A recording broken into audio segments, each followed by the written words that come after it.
Assalamualaikum warahmatullahi wabarakatuh. Kembali lagi di channel Berita Mistis. Untuk kisah kali ini masih melanjutkan dari kisah yang sebelumnya.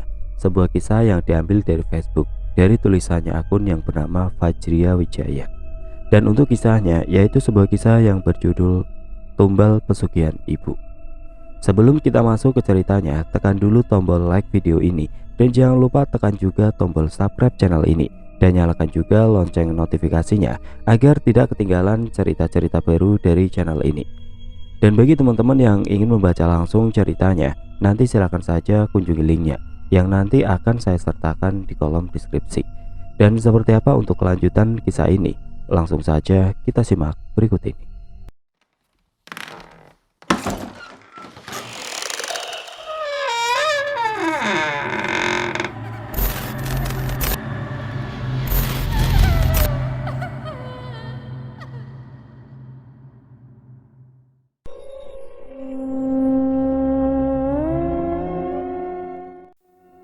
Tapi Bu, kita pindahkan saja ke tempat yang layak. Untuk apa? Kamu pikir tanah makam di sini tidak bayar? Bayar Adrian, itu sangat mahal. Ibu nggak mau merogoh uang hanya untuk makam ASI. Aku menggeleng-gelengkan kepala melihat tingkah ibu yang semakin hari semakin keji. Udah, nanti malam kita gali lagi. Ayo, kamu makan dulu. Ia menarik tanganku dengan kasar, lalu masuk kembali ke dalam rumah. Aku menghembuskan nafas dengan kasar sembari duduk di ruang makan. Ayo makan. Tidak ada makanan apapun hari ini. Kamu makan ikan asin dengan nasi putih saja. Ia menyodorkan sepiring nasi dengan ikan asin sebagai lauknya. Lagian kenapa ayam goreng tadi bisa berubah seperti itu? Atau pelayan tadi salah kasih pesanan ke kita? Mungkin karena uang ibu yang haram, ucapku perlahan. Apa? Haram? Tidak sama sekali, bentak ibu. Tapi Bu, udah, diem, makan. Adrian, cepat bawa cangkulnya sekarang. Mumpung udah malam, tetangga gak bakal ada yang tahu. Aku menggeleng. Gak mau Bu. Kenapa? Kamu bilang kasihan ke ASI karena makamnya tidak layak. Maka ayo kita gali lagi tanahnya. Bukan berarti dikubur dengan cara seperti itu Bu. Harus dengan aturan agama. Alah, kamu tahu apa tentang agama? Lihat, orang tenggelam emangnya dikubur? Kan enggak. Malah kalau enggak ketemu, ya sudah, enggak dicari lagi. Ibu terus melangkah bahwa dialah yang paling benar. Cepat, ayo. Ibu menarik paksa tanganku. Cepat gali Adrian. Tapi jangan sampai jasad ASI kena cangkulnya. Aku dengan terpaksa menuruti kemauan ibu yang entah apa yang ada di pikirannya. Cepat, cepat. Aku segera mempercepat penggalian ini. Tetapi tanah terasa amat keras. Keras Bu. Ah, kamu gak bisa. Sini, ibu aja. Ibu merebut cangkul yang berada di tanganku. Ah, susah. Sudah Adrian, cukup. Segini saja tidak apa-apa. Lanjut besok. Ayo, baringkan sekarang. Aku membaringkan jasad ASI yang sudah sedikit membusuk. Timbun dengan tanah sekarang. Aku tidak kuasa menahan sakitnya seseorang yang sudah meninggal, tetapi dikubur dengan tidak layak. Kembali ke sudut pandang Sania. Bu, hari ini aku pergi ke sekolah. Mungkin pulang agak sore, ucap Adrian sembari mengulurkan tangannya pada aku. Ya. Lalu Adrian pergi bersama Raya, meninggalkan aku dengan Syaki yang berada di rumah. Ponselku berdering, rupanya ada panggilan masuk.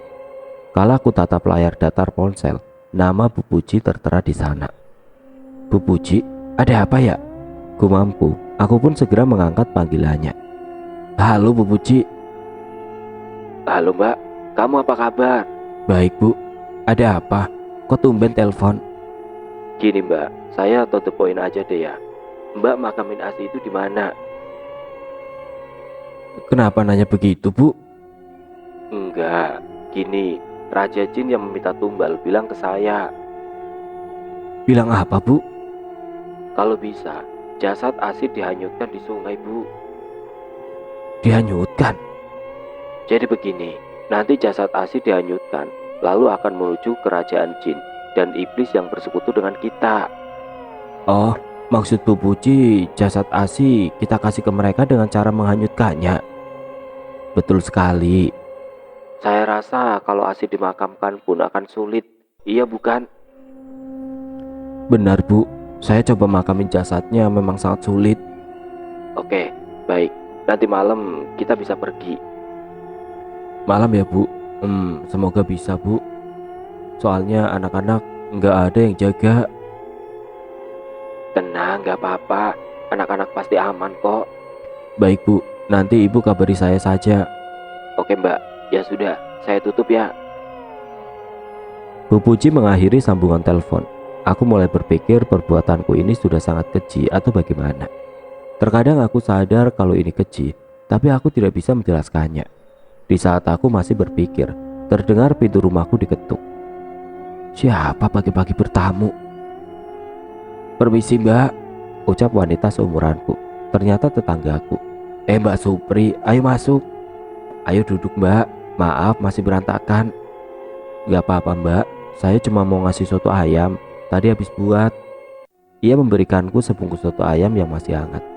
Waduh, kayaknya enak nih mbak, timpalku. Semoga saja mbak, saya masih belajar masak soalnya. Sebentar ya, saya ambil minum dulu. Gak perlu mbak, saya cuma sebentar. Saya cuma mau tanya juga mbak. Aku mulai duduk tepat di depannya dan mulai siap untuk mendengarkan pertanyaan yang akan ia utarakan. Tanya apa mbak? Tadi malam mbak ngapain di belakang rumah? Kayak rame gitu. Apa mungkin lagi beres-beres di halaman belakang? Jantungku berdebar kencang seketika. Jangan-jangan selama ini dia tahu perbuatanku. Tapi tidak mungkin. Oh, itu Adrian biasa kalau malam minta lihat bulan. Jadi kita ke halaman belakang biar bisa lihat. Oh iya, saya juga dengar suara Adrian. Kirain lagi pada ngapain. Hampir saja saya mau samperin mbak tadi malam. Aku menghela nafas perlahan. Beruntung Mbak Supri tidak terlalu penasaran.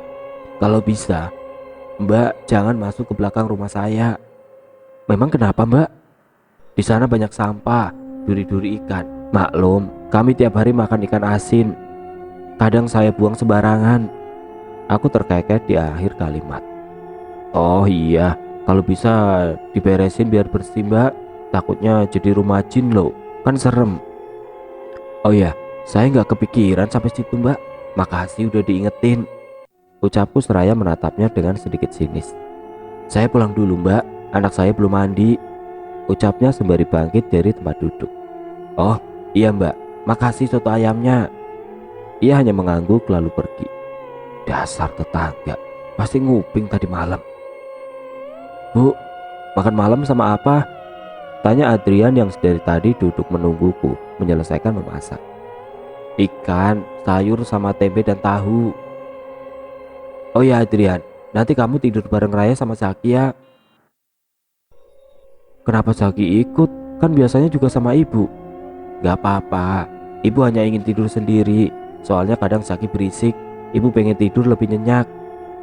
Iya bu, jawabnya pelan. Makan malam sudah usai. Aku segera melancarkan aksiku. Ayo cepat masuk, tidur sekarang. Aku memaksa Adrian serta adik-adiknya masuk kamar. Ibu kunci dari luar. Kenapa dikunci bu? Biasanya juga enggak, tanya Adrian. Gak apa-apa, ibu cuma khawatir aja. Adrian menghela nafas perlahan. Baik bu, patuhnya. Lalu dengan sigap aku menguncinya dari luar. Beruntung aku bisa mengunci mereka. Sekarang giliranku mengambil jasad Asi dari halaman belakang. Semoga Mbak Supri tidak melihatnya. Pakai apa ya? Gak mungkin kalau dengan tangan kosong lalu dibawa menuju sungai untuk dihanyutkan. Aku mencari-cari barang yang bisa untuk membungkus jasad Asi agar mudah untuk dibawa. Pakai spray atau karung? Kayaknya karung lebih praktis. Lagian tubuh Asi tidak terlalu besar. Aku mulai berlari menuju pintu bagian belakang. Sedikit aku buka pintu ini agar tidak terdengar oleh anak-anakku. Sambutan yang sungguh membuatku bergidik ngeri. Bau semerbak bunga dengan bau amis bercampur menjadi satu. Aku tidak tahan dengan bau ini. Bau busuk seperti bangkai hewan menusuk hidungku. Aku tidak menyangka halaman belakang rumahku menjadi tempat paling bau busuk. Aku mulai menggali kuburan Asi. Bau busuk. Kulihat wajah Asi yang sudah mulai dimakan belatung. Ngeri. Sedikit demi sedikit tapi pasti, aku mulai membungkusnya ke dalam karung, lalu mengikatnya. Segera aku rapikan bekas galianku dengan tumpukan tanah. Bau busuk masih terasa. Bagaimana cara menghilangkan baunya? Gumamku dalam hati. Ah, sudahlah, yang penting aku sudah membungkus jasad Asi.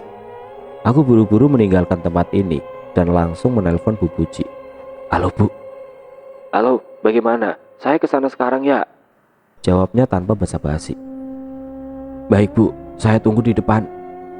Jam sudah menunjukkan angka 11 malam. Semoga saja tetanggaku sudah tidur. Jadi aku lebih leluasa dalam bertindak. Mobil berwarna hitam dengan sorot lampu yang menyala berjalan menuju gang rumahku. Aku yakin itu mobil milik Bu Puji. Mbak, ayo cepat masuk. Buru-buru aku masuk dengan membawa jasad Asi yang masih utuh. Sangat berat. Ternyata Bu Puji tidak sendirian. Ia ditemani seorang sopir, namun aku tidak pernah melihat ia sebelumnya. Anak-anak bagaimana?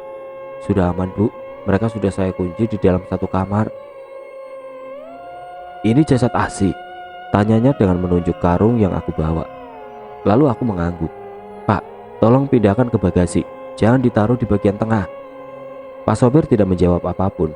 Ia tampak lesu dan sedikit pucat menurutku. Sopir ini mengambil karung yang berisi jasad Asi dan segera memindahkannya ke bagian bagasi mobil. Pak sopir ini menyetir dengan melaju sangat cepat, sampai-sampai aku pusing. Bu, kenapa jalanan ini gelap? Tanyaku padanya, yang tetap dia menatap ke arah depan. Shh. Aku takut jangan-jangan dia akan menjadikan diriku tumbal. Saya takut Bu, bisikku lagi. Ia menoleh. Jangan takut, sebentar lagi kita sampai. Namun tampaknya kami masih di jalan itu saja. Ataukah karena gelap aku tidak mengenal jalanan ini. Sopir yang mengendarainya pun tampak dingin sekali dengan tatapan kosong. Aku menoleh ke arah bagasi. Masih terlihat karung yang berisi jasad Asi. Kami terus berjalan menyusuri jalanan ini. Sesekali aku menengok ke kanan kiri, namun tidak ada rumah ataupun pemukiman di sana. Sampai akhirnya kami berada di jalanan yang cukup susah untuk dilalui. Aku merasakan sedang berada di tengah hutan. Tiba-tiba sopir berhenti memberi aba-aba bahwa kami telah sampai. Mbak mau ikut atau tetap di mobil saja? Tanya Bu Puji padaku. Aku bimbang dengan kondisi di luar sana. Kalau takut ya sudah, Mbak di sini saja. Saya juga hanya sebentar. Ada Pak sopir juga yang tetap di sini. Ibunya lagi. Tapi ibu tidak apa-apa kan? Tidak apa-apa. Akhirnya aku memilih untuk tetap di dalam mobil. Bu Puji kemudian turun dan sopir membantunya untuk menurunkan jasad Asi yang masih berada di bagasi mobil. Sadis sekali diriku, membuangnya dan menghanyutkan jasad Asi ke sebuah sungai yang konon kata Bu Puji akan sampai pada kerajaan iblis atau jin. Namun tidak apalah, aku memang benar-benar butuh uang sekarang. Suasana semakin mencekam setelah Bu Puji pergi. Hanya ada diriku dan Pak sopirlah di mobil ini. Aku akan mencoba bertanya sesuatu kepada Pak sopir ini agar suasana menjadi hangat. Pak, diam. Ia masih diam mematung dengan bibir pucatnya dan sorot matanya yang terus menatap ke arah depan. Bapak sedang sakit. Aku terus mencoba mengajaknya mengobrol, namun tetap saja dia diam mengacuhkan diriku. Aku berniat untuk menepuk pundaknya, siapa tahu dia memang tuli. Namun aku berpikir lagi, kalau tuli, bagaimana bisa dia mendengar perintah dari Bu Puji? Angin berhembus kencang dan dingin di malam ini. Aku tidak tahu sekarang jam berapa. Aku pikir sudah lewat jam 12 malam. Pak, sekarang jam berapa ya? Namun kali ini dia sedikit menoleh serta menunjukkan wajah datarnya. Aku begitu ngeri. Mengapa dia seperti orang yang sudah mati? Dia menunjukkan jari telunjuknya padaku, seperti pertanda bahwa sekarang menunjukkan pukul 1 dini hari. Aku mengangguk dengan menelan ludah secara perlahan. Dia masih menatapku dengan tatapan datarnya. Bapak, kenapa menatap saya seperti itu? Namun dia tetap diam. Bibirnya pucat pasi dengan bola matanya yang hampir menjadi putih semua. Aku pikir dia punya penyakit aneh. Namun mengapa Bu Puji memperkerjakan orang sakit seperti dia? Tidak ada obrolan di tengah dinginnya malam ini. Sial, Seharusnya aku ikut dengan Bu Puji. Mengapa aku tetap di sini? Bau-bau aneh sekarang bermunculan. Bau amis, bau wangi, atau bau-bau aneh yang belum aku cium sebelumnya. Bapak mencium bau sesuatu tidak? Bapak kentut. Aku selalu mencoba bertanya dan selalu mengawali pembicaraan agar dia mencoba juga untuk berbicara denganku. Namun nihil, dia hanya menggeleng tanpa menjawab sepatah kata pun dariku. Tidak kuat rasanya mencium bau-bau seperti ini. Segera aku menutup kaca jendela mobil yang memang terbuka lebar sebelumnya. Lega, bau-bau itu sudah sedikit hilang. Mungkin sudah hampir 1 jam lebih aku menunggu Bu Puji kembali. Rasa kantuk serta lelah aku rasakan saat ini. Lama sekali. Bunyi tapak kaki terdengar mendekat. Seseorang berlari tunggang langgang seperti sedang dikejar sesuatu. Itu tidak lain Bu Puji. Aku mengembuskan nafas lega. Akhirnya Bu Puji segera datang. Ia segera masuk dengan wajah yang penuh dengan keringat. Ibu tidak apa-apa. Ia hanya menggeleng dengan sedikit tersenyum. Pak, ayo jalan cepat. Tanpa menunggu waktu lama, Pak sopir ini langsung menancap gas dan pergi meninggalkan tempat ini. Kamu tidak kenapa-kenapa kan di sini dengan Pak sopir? Tanyanya padaku. Tidak Bu, tenang saja. Syukurlah, aku sudah menghanyutkan jasad Asi dan aku pastikan dia sudah berada di tangan kerajaan iblis itu. Hartamu akan berlipat ganda lagi dan tentu kamu akan menjadi orang yang sangat makmur. Tapi Bu, apakah Bapak ini tahu semua tentang apa yang kita perbuat? Bisikku padanya. Aku takut sekali Bapak ini mata-mata. Dia tahu, tapi jangan khawatir, dia pandai menjaga rahasia. Timpalnya, aku mengangguk tanpa mengerti. Singkat cerita, akhirnya aku sampai juga di rumahku. Aku mencoba membuka pintu secara perlahan, segera menuju ruang dalam untuk melihat situasi bahwa anak-anakku memang tidur dalam satu ruangan yang sama. Beruntung mereka masih tidur. Lelah sekali malam ini, gumamku sembari menuju kamarku. Aku mulai merebahkan diri tanpa membersihkan diriku sebelum tidur karena memang sudah sangat lelah sekali. Aku mulai memejamkan mata dan mencoba untuk tidur. Tiba-tiba, hembusan nafas seseorang aku rasakan di sebelah pipi kiriku. Ada apa Zaki? Mau susu? Tanyaku dengan mata yang masih tertutup. Aku baru ingat, Zaki tidur dengan Adrian setaraya. Jadi nafas siapa yang berada di sampingku? Jantungku berdegup lebih kencang. Keringat dingin mulai bercucuran. Aku takut ada jin yang memang mengikutiku sedari pulang dari tempat itu bersama Bu Puji. Aku belum bisa membuka mataku karena memang masih takut. Namun hembusan nafas itu masih sangat terasa, malah lebih dekat di wajahku. Bu, tolong jemput aku. Aku disiksa dan dijadikan budak di sana, Bu. Asih, apa itu kamu? Pergi kamu, ini bukan rumahmu. Sesosok gadis kecil tengah berdiri di pojok kamarku. Aku tidak bisa berbuat apapun kecuali menutup tubuhku dengan selimut. Bu, ayo Bu, jemput aku. Ia terus merengek, meminta dijemput, tetapi aku tidak memperdulikannya. Sampai akhirnya sosok ini pergi entah hilang kemana. Aku menghela nafas lega. Segera aku keluar dan melihat anak-anakku yang tengah tidur di ruang sebelah. Adrian, bisikku pelan. Adrian menggeliat, sepertinya ia mendengarkan ucapanku. Kenapa Bu? Ibu tidak tidur? Ia bangkit dan mulai duduk. Aku menggeleng. Zaki mana? Itu lagi tidur Bu, aku masih ngantuk. Ya sudah, tidur saja. Aku kembali ke kamar dengan rasa ketakutan. Tapi aku berharap Asi tidak kembali menerorku karena dia sudah berada di kerajaan itu dan pasti tidak bisa keluar dengan sendirinya. Cerita kembali ke sudut pandang Adrian. 7 bulan sudah berlalu semenjak kematian Asi. Sekarang ibu sudah sukses bak orang paling kaya di komplek ini setelah Bu Puji. Ia selalu mengenakan baju yang sangat bagus serta perhiasan yang menempel pada tubuhnya. Adik-adikku juga terlihat sangat gemuk. Ibu selalu membelikan makanan yang sangat enak untuk kami bertiga makan. Hari ini aku libur sekolah selama 2 minggu dan bertepatan juga bapak pulang dari tanah rantau. Betapa senangnya sekian lama tidak bertemu bapak. Bu, bapak hari ini pulang. Kulihat ibu sedang sibuk dengan ponsel baru miliknya sembari mengelus perutnya yang sudah membuncit. Iya, hari ini pulang. Assalamualaikum. Suara seorang lelaki dewasa masuk dengan membawa beberapa koper. Itu bapak. Waalaikumsalam, jawabku dari dalam. Adrian, teriaknya. Aku terperajat, langsung menoleh dan berlari memeluknya. Ibu mana? Tanya bapak padaku. Di kamar, Pak. Bapak berlalu meninggalkanku. Ia langsung masuk kamar untuk melihat ibu. Aku berjalan mengikutinya dari belakang. Sania, Mas Bahar, katanya pulang sore. Bapak duduk tepat di samping ranjang dan mulai bercerita. Iya, ternyata perjalanan dipercepat. Sekarang kehamilanmu sudah besar, Sania. Kamu sudah memeriksa USG? Tanya bapak. Aku masih diam melihat mereka di balik pintu kamar. Besok kita periksa. Terserah kamu, Sania. Kamu tampak bahagia sekarang, atau karena aku bekerja jadi kamu lebih bahagia? Ibu hanya tersenyum tipis, tidak menjawab sepatah kata pun. Adrian, Raya sama Zaki di mana? Ayo panggil, bawa ke sini. Bapak juga pengen lihat mereka. Sebentar, Pak.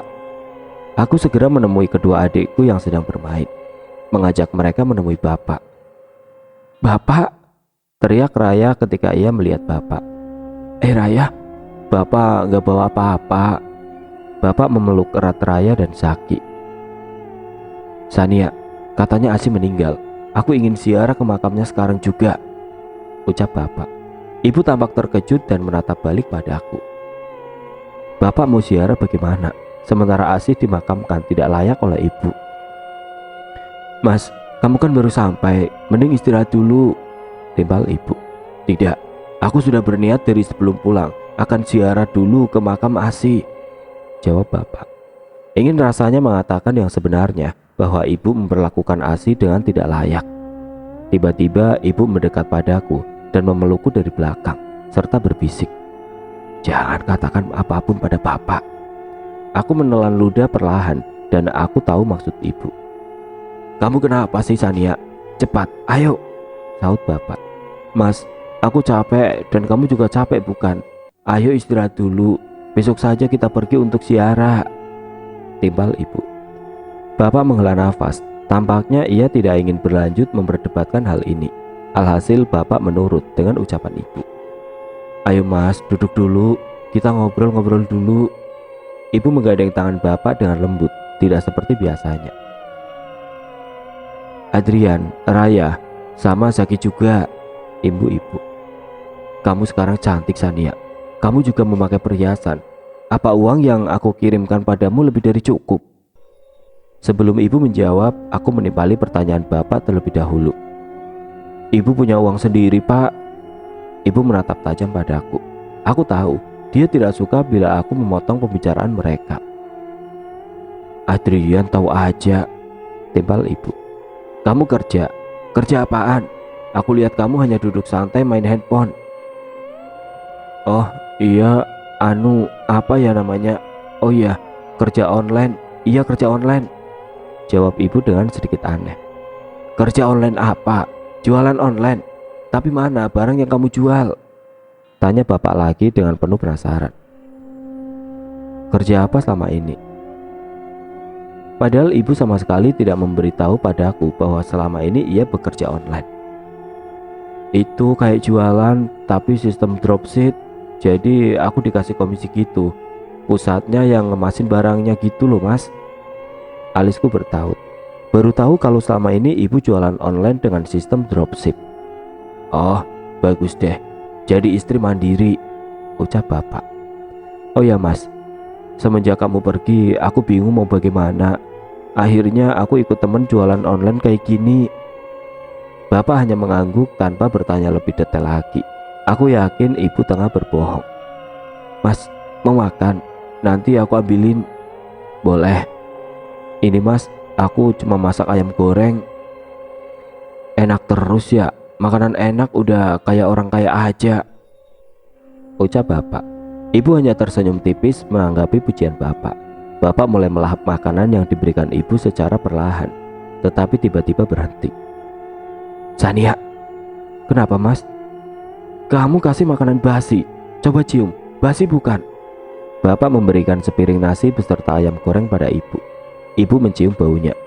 Tidak mas, Coba Adrian, cium. Aku meraih piring ini. Iya, ini basi bu. Ini makanan tadi bukan? Bukannya yang semalam sudah aku buang ya? Tapi bukan hanya ini saja pak. Maksudmu Adrian? Tanya bapak keheranan. Sebelum aku menjawab pertanyaan bapak, ibu lebih dulu berbicara. Adrian, kamu bicara apa? Kan kamu tahu sendiri. Adrian anak yang rajin. Terkadang dia memilih memasak sendiri. Begitu, jawab ibu. Aku menatap heran.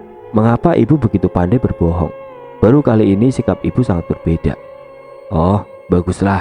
Jadi anak yang mandiri, tidak merepotkan orang tua. Dan bapak juga sekarang gak judi lagi. Bener kata ibumu, judi itu haram.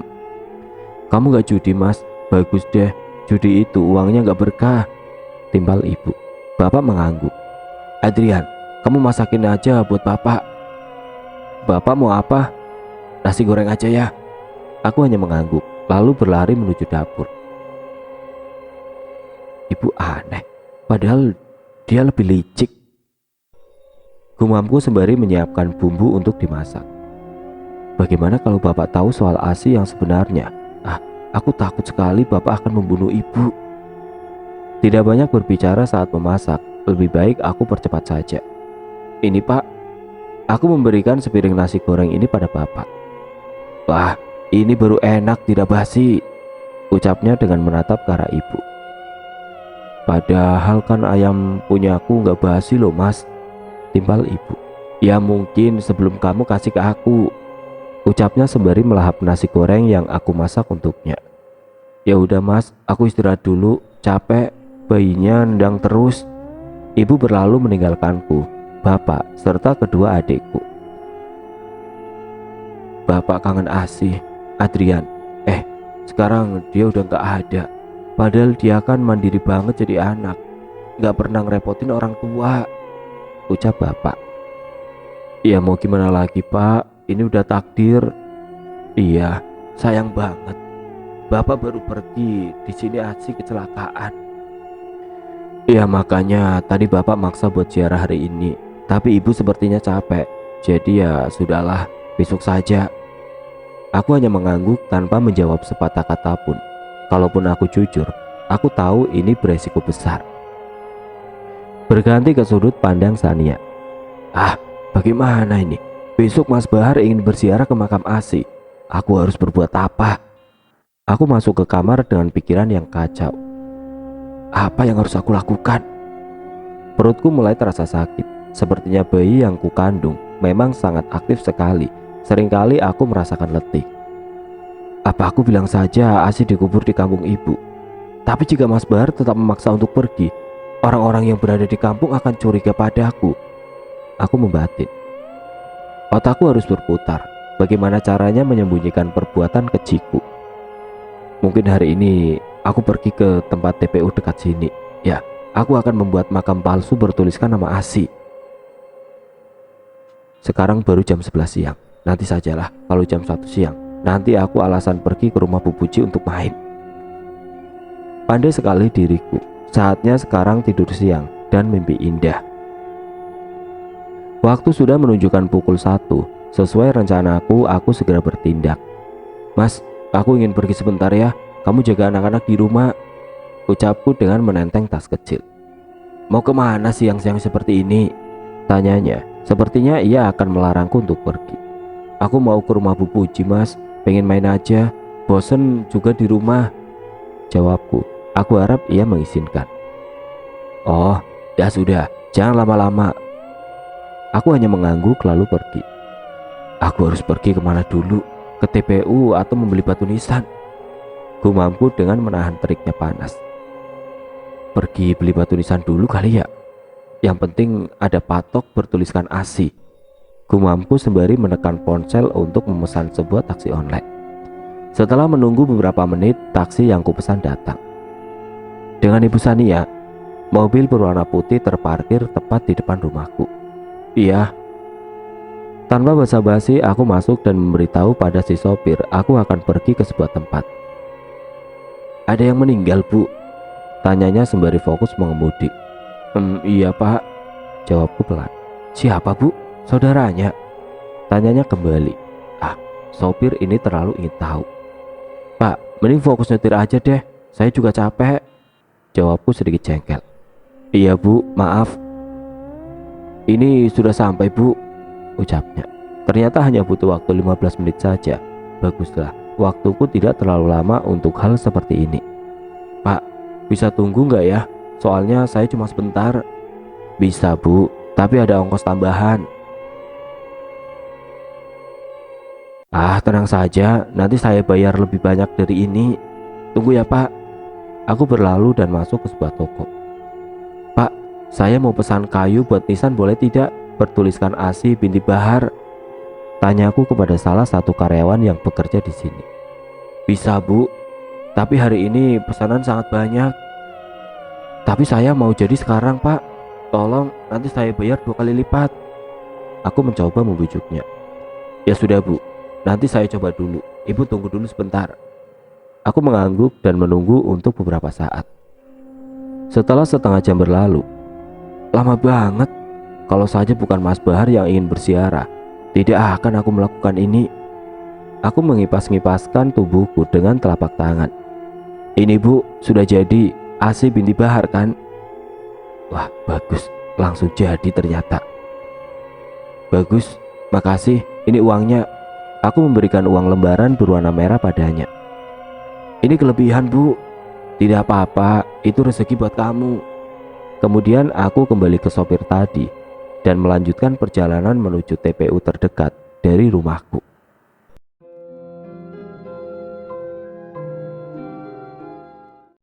Oke teman-teman, sampai di sini dulu ceritanya. Nantikan kelanjutan kisah ini di video berikutnya. Agar tidak ketinggalan, klik tombol subscribe channel ini dan nyalakan lonceng notifikasinya. Wassalamualaikum warahmatullahi wabarakatuh.